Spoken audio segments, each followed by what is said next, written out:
तो जो खबर मैं आपको लगातार बता रहा था वो सही साबित हुई। मैंने आपसे क्या कहा था कि डोनाल्ड ट्रंप अगले 24 से 48 घंटे में ईरान पर हमला कर सकते हैं। अब ट्रंप ने खुद इस बात का ऐलान किया है कि खाड़ी देशों के मशवरे के चलते मैंने ईरान पर हमला करने के प्लान को टाल दिया है। वो हमला जो मैं जल्द करने वाला था, यानी कि आज या कल में यह हमला हो सकता था। इस बीच ईरान ने साफ तौर पर कह दिया है कि अगर हम बातचीत के लिए तैयार हैं तो इसका मतलब यह नहीं कि हमने सरेंडर कर दिया है या हम डर रहे हैं। इसका सवाल ही नहीं पैदा होता। और जैसे कि आप जानते हैं दोस्तों, स्ट्रेट ऑफ हॉर्मुज हो या इस 40 दिन की जंग के बाद पूरी डिप्लोमेसी, कहीं ना कहीं ईरान लगातार अमेरिका को पटखनी दे रहा है। ईरान ने यह भी कहा है कि अगर सरेंडर करने का सवाल है तो अमेरिका को सरेंडर करना पड़ेगा। दोस्तों, घटनाक्रम बहुत ही नाटकीय मोड़ ले चुका है और अब मैं आपको त्वरित अंदाज में बताना चाहता हूं कि इस वक्त जब मैं आपसे बात कर रहा हूं तो हो क्या रहा है इस पूरे घटनाक्रम को लेकर। गौर फरमाएं। अमेरिका के राष्ट्रपति डोनाल्ड ट्रंप ने कहा है कि उन्होंने कतर, सऊदी अरब और यूएई के कहने पर ईरान पर होने वाले एक तय हमला फिलहाल टाल दिया है। ट्रंप ने यह भी कहा कि अब गंभीर बातचीत चल रही है। ईरान के राष्ट्रपति मसूद पेजेश्कियान ने कहा कि बातचीत का मतलब सरेंडर करना नहीं होता। उन्होंने कहा, तेहरान ने गरिमा, अधिकार और देश के हकों की रक्षा के साथ बातचीत में हिस्सा लिया।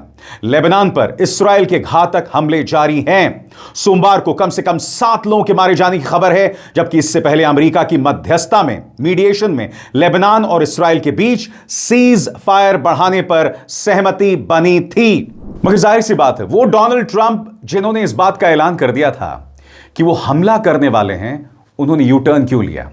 ये मत सोचिए दोस्तों कि डोनाल्ड ट्रंप ने फैसला खाड़ी देशों के कहने पर किया है, क्योंकि हकीकत यह है कि डोनाल्ड ट्रंप इस जंग से बाहर निकलना चाहते हैं, मगर विजेता के तौर पर ईरान उन्हें वो रास्ता नहीं दे रहा। ट्रंप चाहते हैं कि यह जंग खत्म हो, यह तनाव खत्म हो, मगर इसके बाद वो एक विजेता के तौर पर उभरें, एक स्ट्रॉन्गमैन के तौर पर उभरें, एक दबंग के तौर पर उतरें, मगर ईरान उन्हें ऐसा कोई मौका नहीं दे रहा। मैं आपका ध्यान खींचना चाहता हूं, उन्होंने पत्रकारों के साथ बातचीत में कहा, I put attack on Iran of for a while, hopefully maybe forever, but possibly for a little while, because we've had very big discussions with Iran and we'll see what they mount to. इसमें 2 चीजें Donald Trump कह रहे हैं कि या तो हम हमेशा के लिए युद्ध को टाल देंगे या कुछ देर के लिए हम टाल देंगे। अब ये दोनों चीजें तो हो नहीं सकती हैं। इसका मतलब डोनाल्ड ट्रंप के दिमाग में चल रहा है केमिकल लोचा। उनके दाएं हाथ को नहीं समझ आ रहा उनका बायां हाथ क्या कर रहा है। प्रॉब्लम यह है दोस्तों, और उसके अलावा कुछ नहीं। डोनाल्ड ट्रंप ने क्यों कहा और क्यों किया मैं आपको बतला चुका हूं, मगर आइए सुनते हैं खुद अमेरिकी राष्ट्रपति डोनाल्ड ट्रंप ने क्या कहा। Well, other countries have come to me and they've said we were getting ready to do a very major attack tomorrow. I put it off for a little while, hopefully maybe forever, but possibly for a little while, because we've had very big discussions with Iran. And we'll see what they amount to. I was asked by Saudi Arabia, Qatar, UAE, and some others if we could put it off for 2 or 3 days, a short period of time, because they think that they are getting very close to making a deal. And if we can do that where there's no nuclear weapon going into the hands of Iran, I think, and if they're satisfied, we will be probably satisfied also. We've informed Israel. We've informed other people in the Middle East that have been involved with us, and it's a very positive development, but we'll see whether or not it amounts to anything. We've had periods of time where we thought pretty much getting close to making a deal, and it didn't work out, but this is a little bit different. Now, we're ready going tomorrow, very big, and not something I wanted to do, but we have no choice because we cannot let Iran have a nuclear weapon. Yeah. और जाहिर सी बात है दोस्तों, Iran ने साफ तौर पर कह दिया है कि झुकने का सवाल ही नहीं पैदा होता। और अगर हम बातचीत की मेज पर आ रहे हैं तो इसका मतलब यह नहीं कि हमने सरेंडर कर दिया है।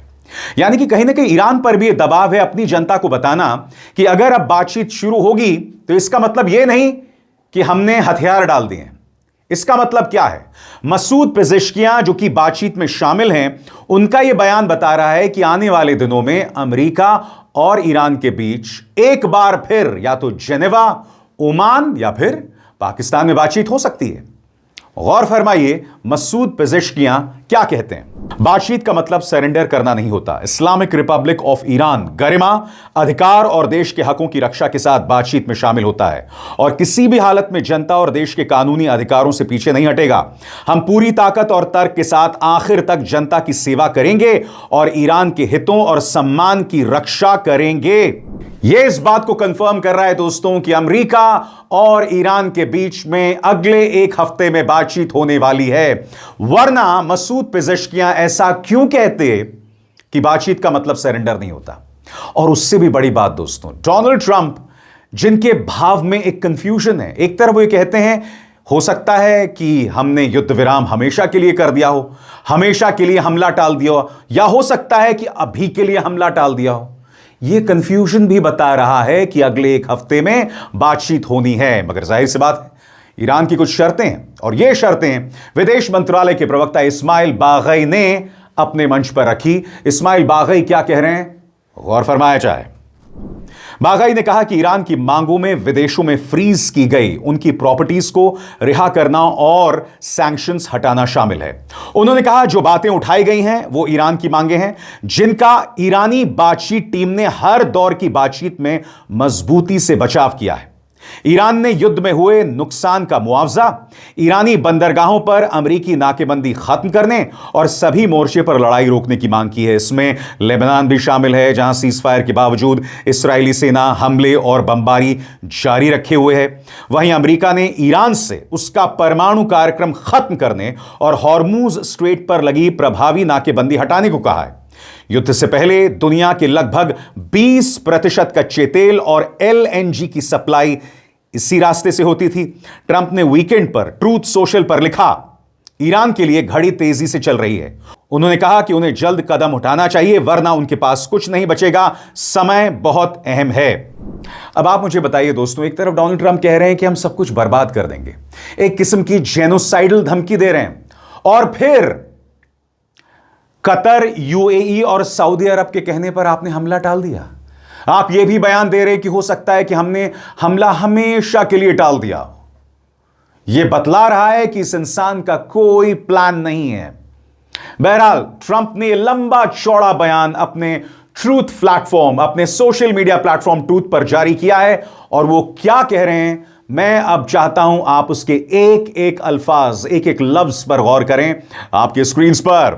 मुझे कतर और अमीर तमीम बिन अमद अल थानी, सऊदी अरब के क्राउन प्रिंस मोहम्मद बिन सलमान और यूएई के राष्ट्रपति मोहम्मद बिन जायद अल नहयान ने अनुरोध किया कि हम ईरान पर कल होने वाले तय हमले फिलहाल रोक दें क्योंकि इस समय गंभीर बातचीत चल रही है। उनके मुताबिक महान नेताओं और सहयोगियों के तौर पर एक ऐसा समझौता हो सकता है जो अमेरिका, पूरे मिडिल ईस्ट और उससे बाहर के देशों के लिए भी स्वीकार्य होगा।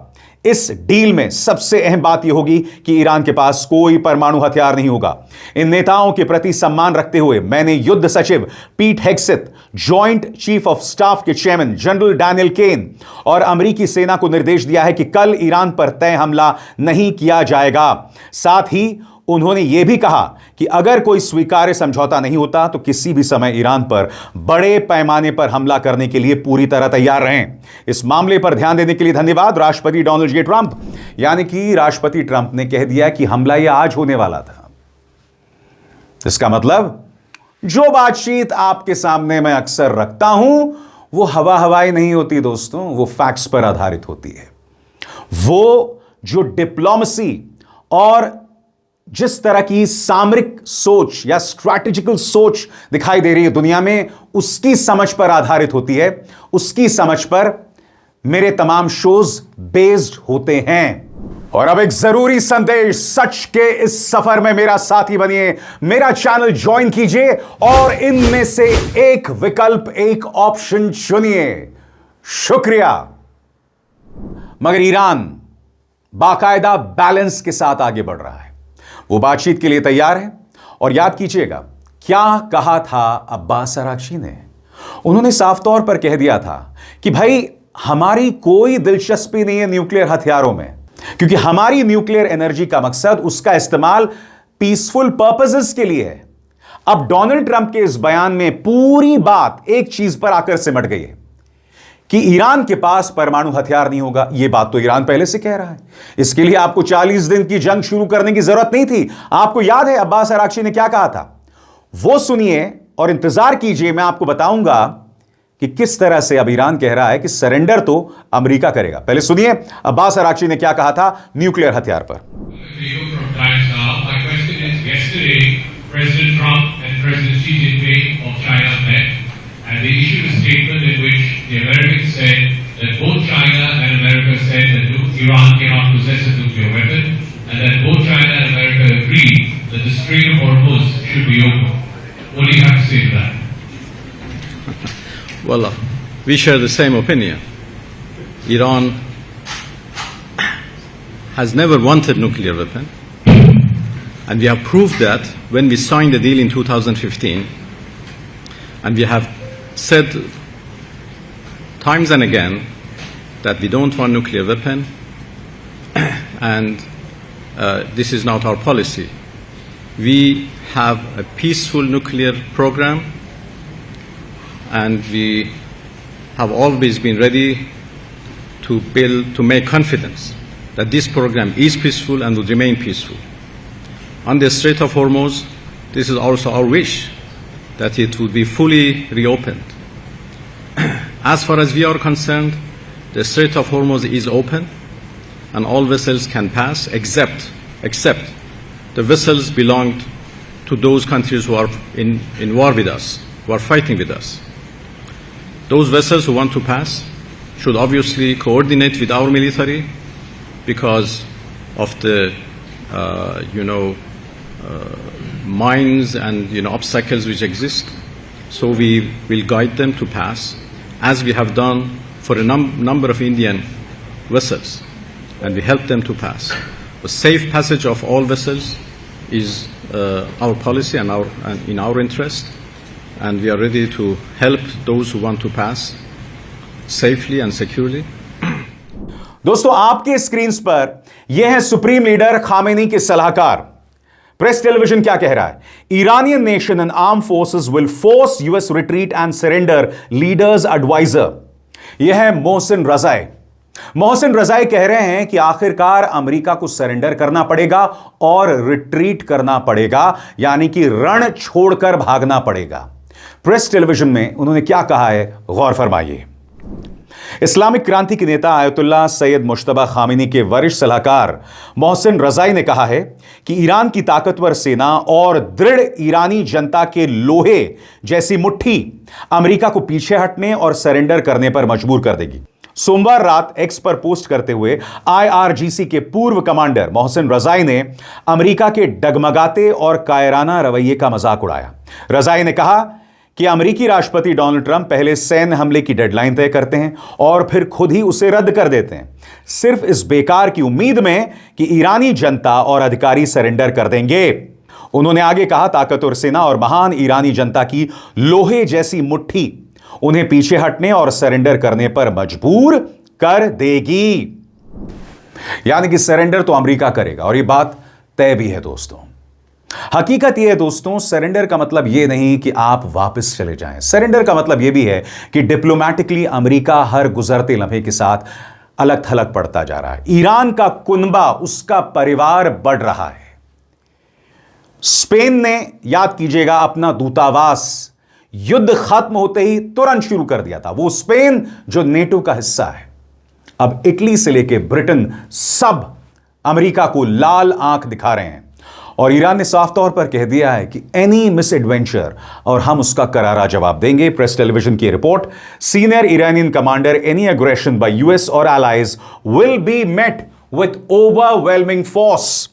आपके स्क्रीन पर ईरान की सबसे बड़ी ऑपरेशनल कमांड यूनिट के कमांडर ने कहा है कि अगर अमेरिका या उसके सहयोगी कोई नई आक्रामक कार्रवाई करते हैं तो उसका जवाब जबरदस्त ताकत से दिया जाएगा।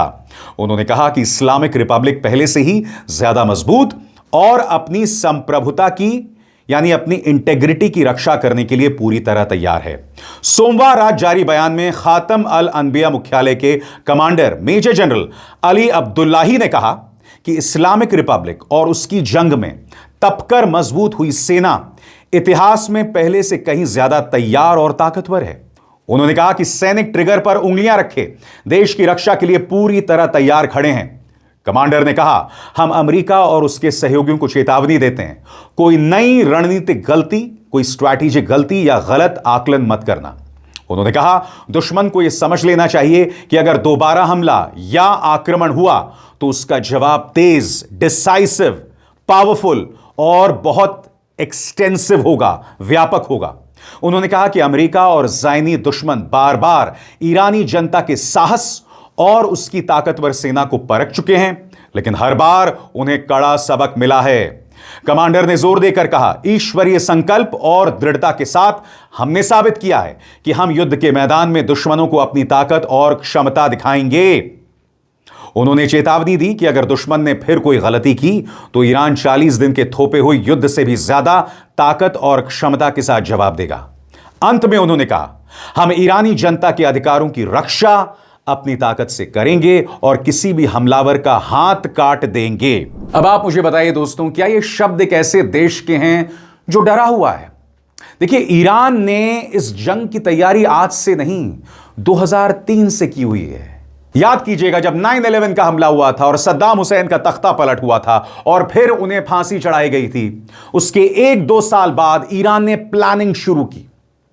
जी हां, उसने इंट्रोड्यूस किया अपना मोज़ेक डॉक्ट्रिन, जिसमें उसने अपनी सेना को छितरा दिया, अपनी पावर को फैला दिया। यानी कि आप अगर ईरान के एक हिस्से पर हमला करेंगे तो उस पर इतना बुरा असर नहीं पड़ेगा, उसका जवाब देश के अलग अलग हिस्सों से मिलता रहेगा। और यही वजह है कि 2 सुपर पावर्स ईरान के सामने थे, मगर ईरान पूरी तरह से टिका रहा और उसने जवाब दिया।